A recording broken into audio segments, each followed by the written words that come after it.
I have something nerdy to tell you about. I'm so excited to hear about your nerdy thing. Okay. You, of course, were teachers, have heard the term of pedagogy, right? Yes. Describe what, your kind of understanding of that word kind of means. Both, in a societal idea and so on and so forth.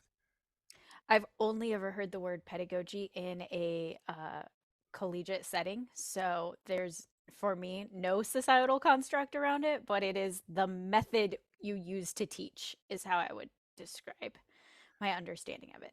Very much so. And that's kind of what my brain has kind of always picked up too. Oh, I studied violin pedagogy in school, the art of teaching. Well, that is true, but there is a more specific kind of thing with it. It's like the ped of pedagogy is actually the same as like pediatrics. It is the art of teaching children. Okay. And so there is like the whole idea of pedagogy is kind of a lot of that stuff is based in the psychology of teaching kids. And so you can go to school to study pedagogy and how all of those things work together. And then for adults, there's actually a whole other science called andragogy, andragogical studies and everything. Terrible word. What a weird word. But that is the study of teaching adults. And Okay. what's interesting is now that we think about it, of course, we always tell people don't teach like children as though they are tiny adults, teach them like they're children. But the reverse is also true. Don't teach adults as though they're big children. Like they have a whole other set of functions and how they experience the world and how they prioritize knowledge and all that stuff.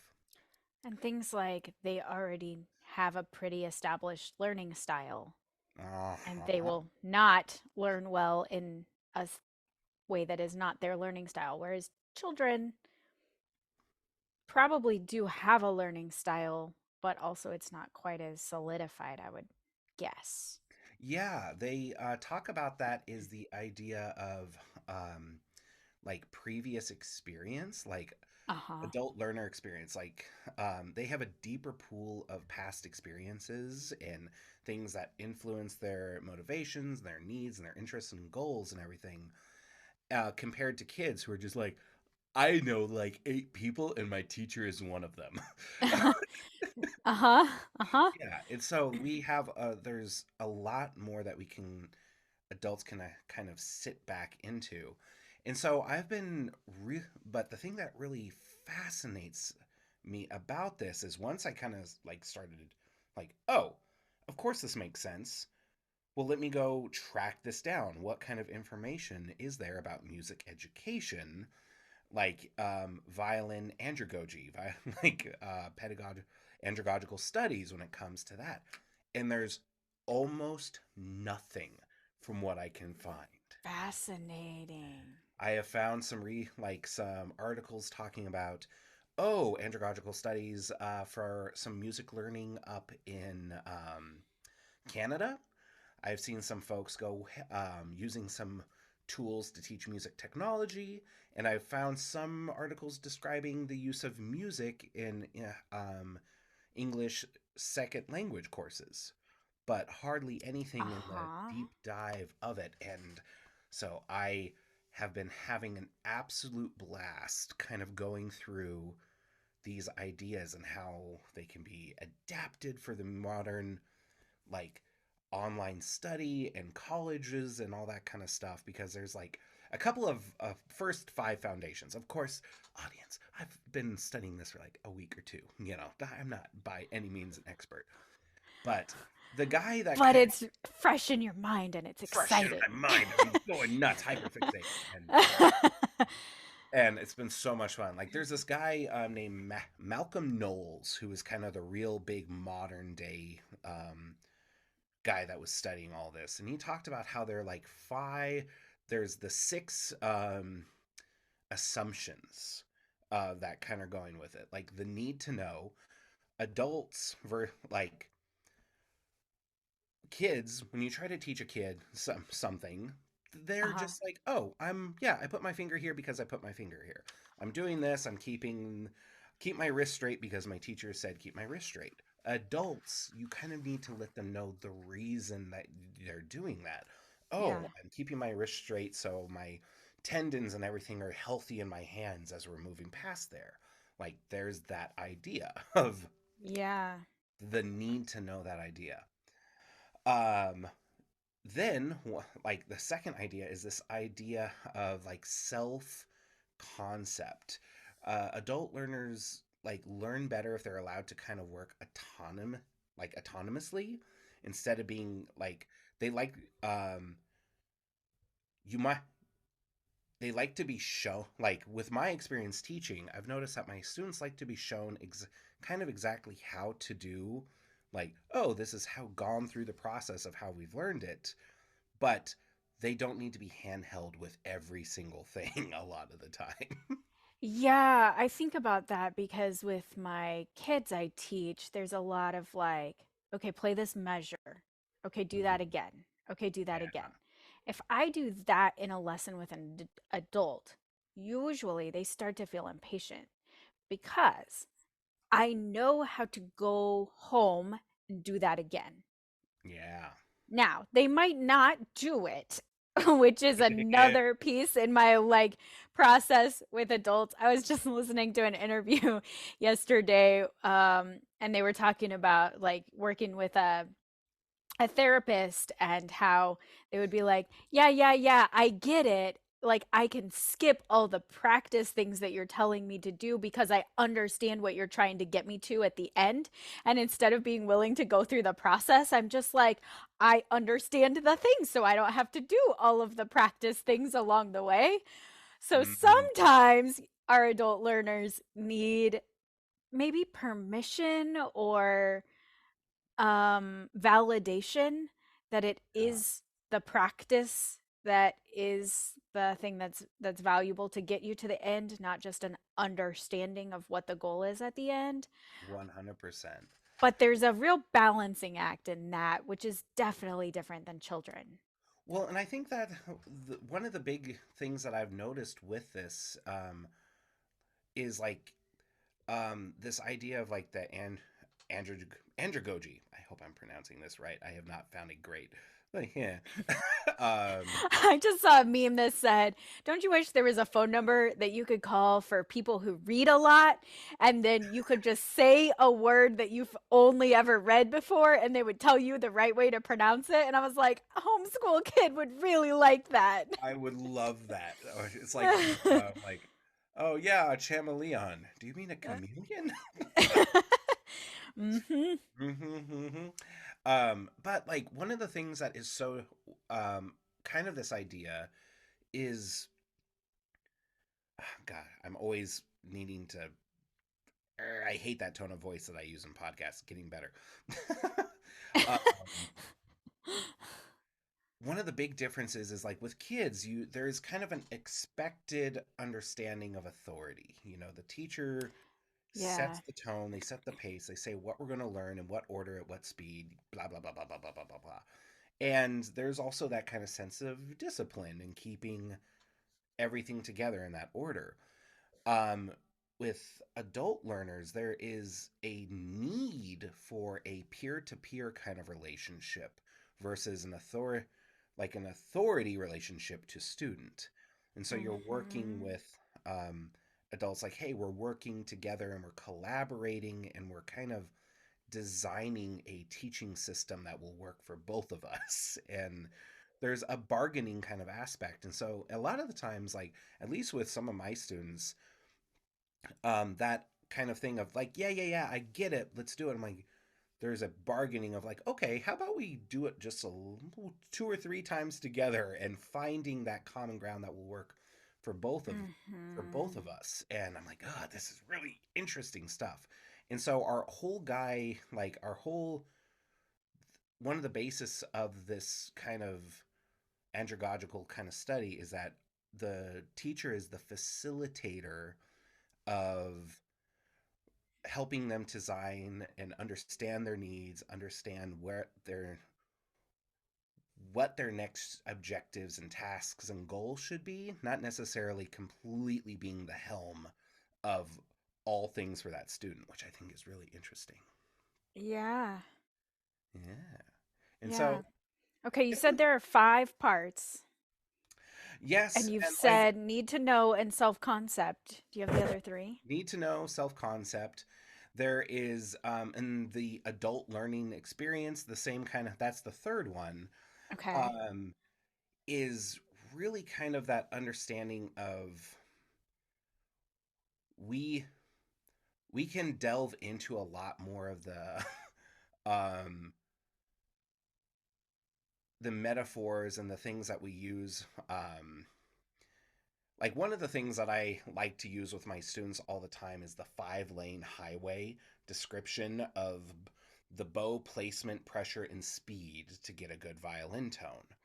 And one of the best ways of kind of creating this analogy is imagining between the bridge and the fingerboard, there's 5 lanes of traffic. The closest to the bridge is what we would call the far right lane. This is where all the semi trucks and, the retirees with their campers and everything go. This is where all of the stuff that is really heavy, semi trucks, and really slow goes. Like, they're not going to be able to go up the hill fast. And that's what kind of pressure you need to have with the bow over there.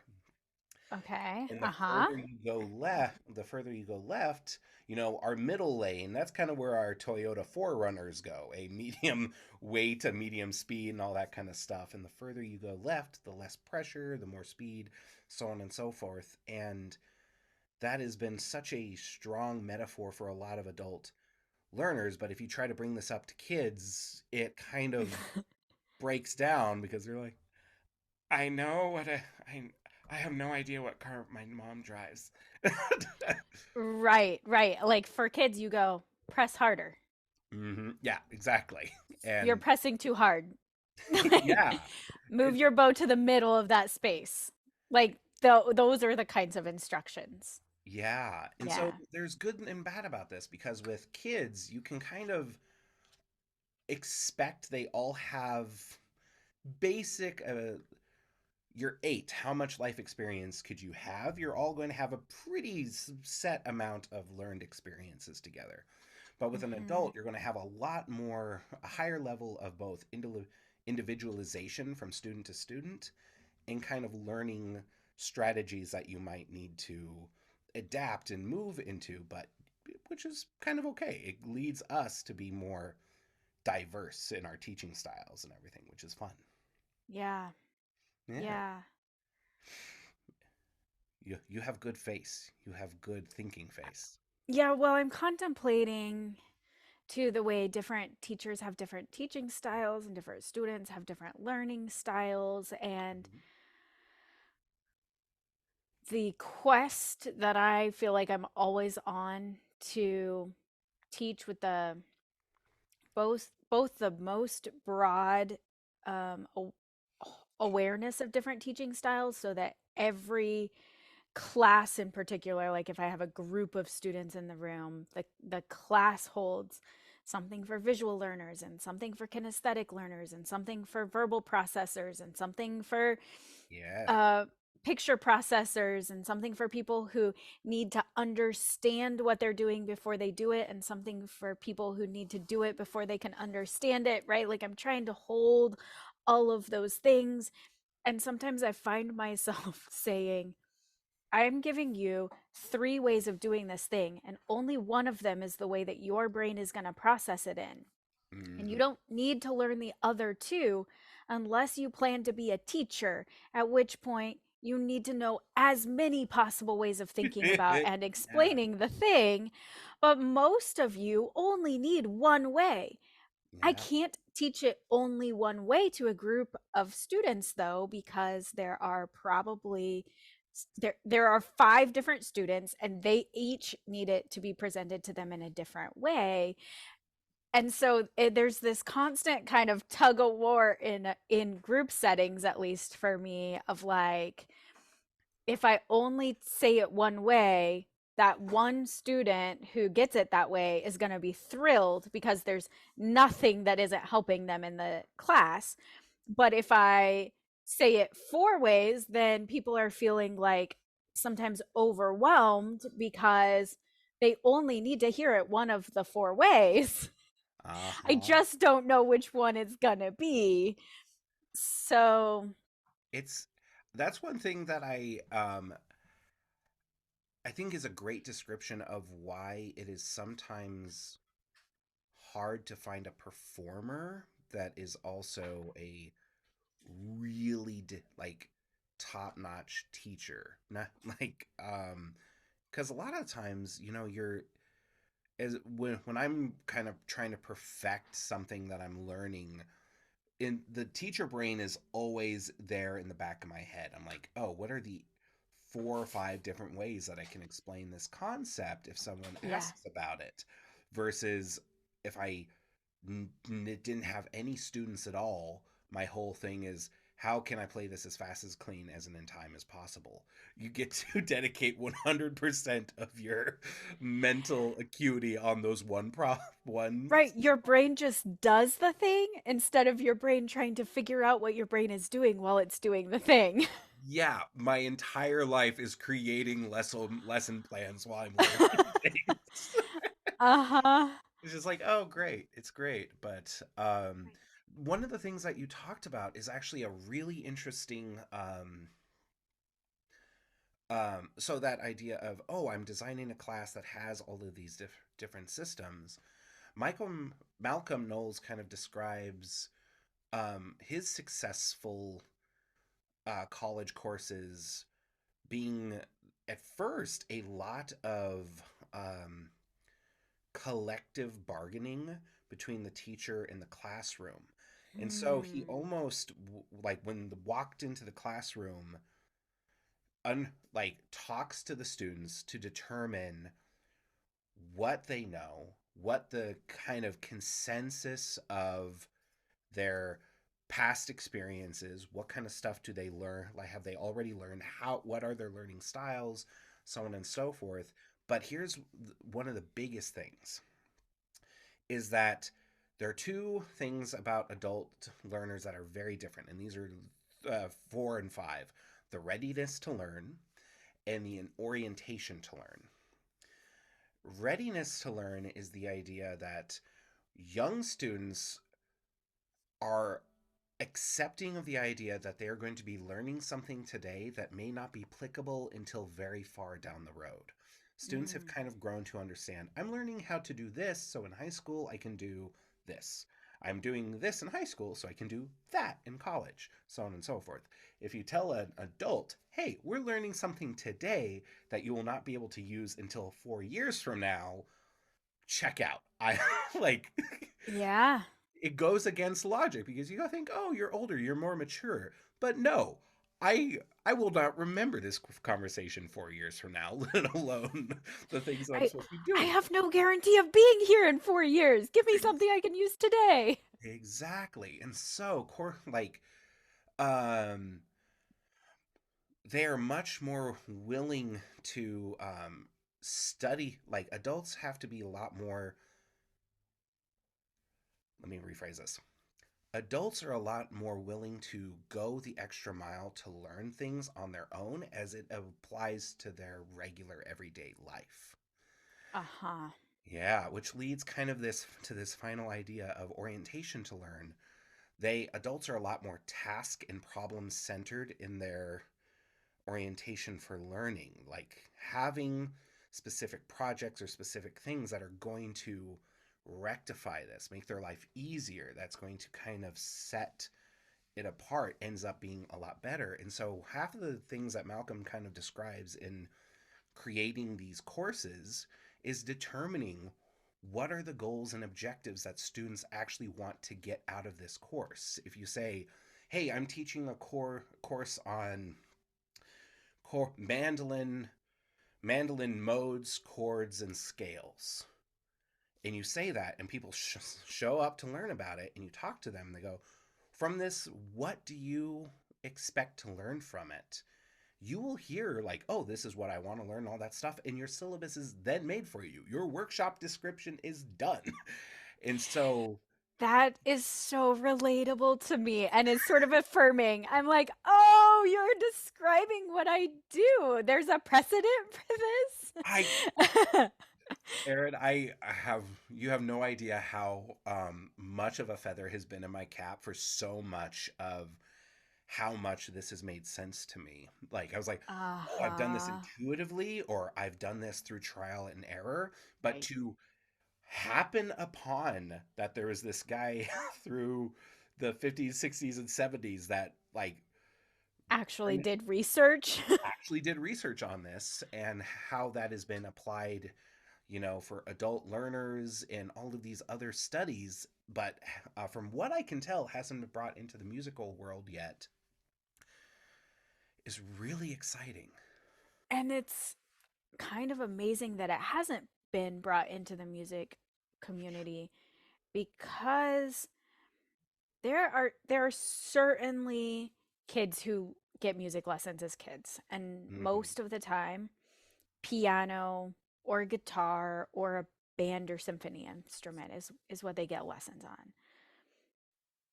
But there are a lot of adults who say at some point in their 30s or 40s or 60s or 70s, man, I've always wished I could play an instrument. Maybe there's a stringed instrument. Maybe there's an instrument like a penny whistle or something that I could figure out. My dad now carries a harmonica in his pocket. And when he is doing chores, he plays harmonica. And I just think it's the sweetest That's the thing. He cutest thing. always wanted to learn harmonica and he never did it. And now he's retired and he carries a harmonica in his pocket, you know? I And I love just that. think about how many people do come to music as adults, not having had any kind of formal childhood music background, or perhaps had it in school to some extent, and then Mhm. didn't really have any really personal experience with music. And once that, and so a lot of our students in the kind of folk music education space are adults and not young adults necessarily. They're pretty established in their ways of being in the world and have pretty clear goals for why they want this thing to be in their life. And that's, oh man, that perfectly kind of sums up the last little thing, because there's the six little assumptions. And the last one is motivation. Like, they talk about children are a little bit more driven by external pressure, such as grades, class rank, completions of all that kind of stuff. Also, stickers and gold stars and instant gratification, kind of. All of the good stuff. A piece of candy. My piano teacher had a candy jar. At the end of every lesson, you got to choose a piece of candy out of the candy jar. Uh-huh. I got little plastic frogs, which I loved. Yes. Collective little frogs.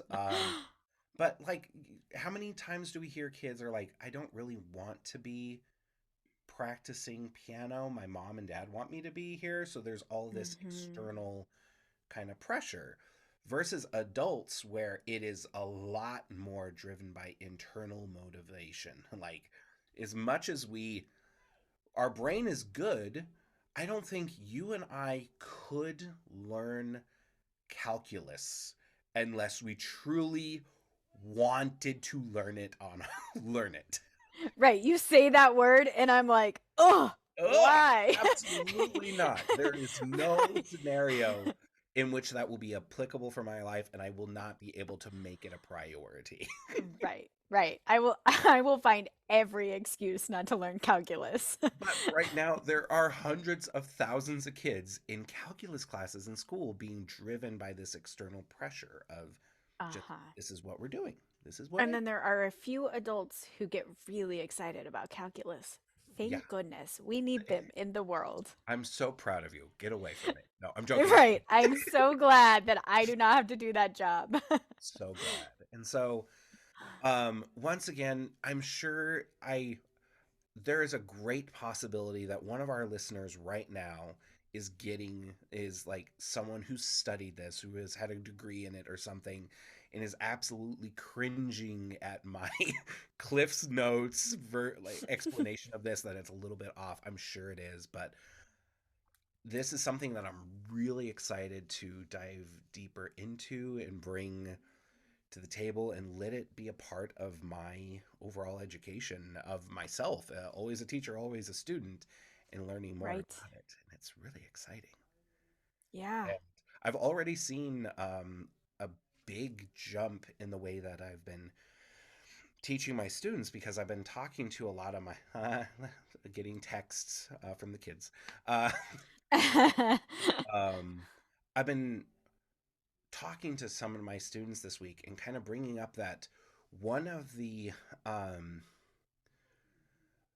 I'm proud of a lot of these assumptions and things that I've worked on are things that I've already been doing, but I Hmm. have been kind of my understanding of orientation to learning and readiness to learn, like this idea. I've always been a broccoli teacher, like I'm giving you good stuff that you'll be able to use down the Uh-huh. road, do all these things. I have sh- struggled at a couple of points of being able to go, hey, what is something that would make an immediate improvement on your life musically? What is something Hmm. that if we could grasp this concept, we could grasp this idea or this mechanical skill that would make an immediate improvement? Some of my students are like, hey, let me think about that a little bit. And some of them have an immediate answer, and it's led to a really amazing week of lesson Wow. plans I would not have expected and gone down the rabbit hole of different, more exciting things to work on. And so, listeners, that if there's any big thing in particular, framing it in that particular way and finding that stuff out, because I'm so used to being the not an authority, like I'm used to being a peer interacting with a student, like, oh, we're just two Sure. adults working on this. But go, I've always kind of go, oh, I'm the game designer of this. I'm trying to sneak in the vegetables when I can while I do it versus what specific vegetables would you like to have on the plate now? Yeah, right. Like what is it that you're trying that you wish to get to? Yeah. Um, I just started a class for preparing for performances, and there's such a diversity of students in that class that's making me really excited. But the first question I ask them to really think through is, why do you want to do this? That's so good. Because if you particularly are having performance anxiety, which is a big barrier for a lot of people, if you can hold on to why you are doing it, and the why isn't because someone told me I should, or I am, I have to do this recital that my mom or my teacher is Yeah. making me do, or I feel some sort of like external should pressure to do it, like that of course is going to make you really anxious because your reason for doing it is outside of you. But Yeah. if you have an internal reason for doing the thing, wow, you are going to be more motivated to do that. And you are going to be able to work through all of the feelings of anxiety that come up along the way, because they are not about the reason that you are doing the thing. They are about your focus on what someone else might think of what you're doing. I mean, usually our anxieties are coming from something outside of us that are making us think that now now our body is experiencing it like something is dangerous. And the thing that's inside of us that's telling us why we want to do this. Why do you want to learn how to play in a jam? Why do you want to learn this song? Why do you want to get up in front of someone and share it? Like, if you know that, you will do everything it takes to overcome all the things that get in the way. Yeah. And that's powerful. So, It is. And I think that's one thing that I love about it is like hmm, it is. It's really exciting that bluegrass and old time and all of these folk styles, it's one of the there are the few genres of music that I know where the majority of the people who are listening to that music are also playing that music. It's Yeah. sometimes that is not that Venn diagram doesn't happen very often. And thinking of letting music become a part of your daily life, let it be as normal of a thing as you do is cooking your dinner and all that kind of stuff is an exciting is a very exciting part of why we do this. And I think prescribing some self-prescribing some external forces of everything can be a hindrance more than a help a lot of the time. Like, I don't need to be doing this for anyone other than myself. And Right, which is different than setting up for yourself external sort of accountability or oh yeah, external rewards or things, right? Like I've definitely learned that I can figure out what I want, and then I also need someone to ask me if I'm doing the thing that I've figured out that I wanted, you know? I see. I see. um which is still though me making that decision for me, me setting up the thing that is outside of me that's going to help me accomplish the thing that I've decided in my inside is a thing that I really want to reach for. It's so exciting, and I I'm so excited. How do I put this? It makes me very excited that finding things like this has led me to be more excited about my overall career path and Hmm.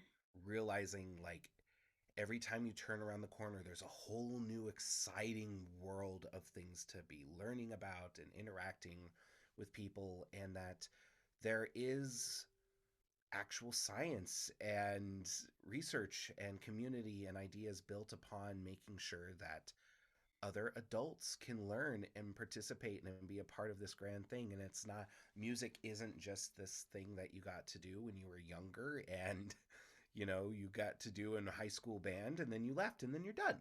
This can, you can have a very long happy musical life that's never turned into a career, never turned into anything like that. And Yeah, right. I think And that's really exciting. I am really inspired by older adults who take on learning something new. I have said in several of the classes that I've taught where everyone is over 60 in the group, and they'll sort of express to me sometimes this feeling of like, well, I'll never be where you are. Like, yeah, that's true. I started when I was 7, and then I dedicated my entire life to basically studying the mountain dulcimer. So, you starting at 60 are not going to become a 35-year-old professional mountain dulcimer musician. That's not available. It's not on the table. You're right. And also though, it's so inspiring to me as a 35-year-old to see that people are still picking up and learning something new, that the the opportunity to start a new journey is not, it does not go away. um, you still get that chance to say, you know, there's something that I've always wished I could try and I never did it, but I think it's time. Hmm. I want to be like my adult students. They're amazing. Oh yeah. I hey when I was younger, I was always driven by seeing these other kids that were winning these competitions, that were doing these things. I'm like, "Oh, I want to be like them so much. I want to do these things." And now that I'm an adult, I see the modern day equivalent of those kiddos, these child prodigies and all these things. I'm like, "That's cool. That's really cool." but it does not resonate with me nearly as much as seeing some of these older players learning new things and accomplishing and make being a part of a community and being a part. It's a completely different set of skills and a completely it's inspiring to me. I think you're Yeah. right. I want to be as Yeah. cool as them when I grow up. Yeah. So I'm yeah. excited to dive into this. Now you're going to send me down a rabbit hole too. Oh yeah. Oh, I was like, I oh love yeah. rabbit holes. We were just chatting, kind of catching up, and I was like, I have something really cool to tell you, but we need to start recording it first because I was like, I want to get your reaction to this live. Oh, yes, I love it. I hope that whenever folks get to listen to this episode, if you know anything about andragogy versus pedagogy, and Yeah, and there's please even tell us about it. Send us, Heragogy. send us Yeah, paragogy, Hera Heragogy. paragogy, Heragogy. There's other ones. God, there needs to more be just like gojis. all the Gojis. I had a friend that was very cute this week who just goes, he goes, "What's the word?" And I go, "Andragogy." He goes, "That's a stupid word. We're gonna call it adultagogy." I was Adultagogy. you know what? I like that better. I like that better. But um, thank you so much for listening, audience. I really do appreciate you tuning in. Thank you. Once again, my name is Phil Kramer, I'm Erin May. This is and the Folk Music Educator podcast. and Where get we are yeah, where we always are. always student and Well, always a always a teacher. teacher. We'll get this eventually. Bye, Yeah. everybody. See Bye. ya.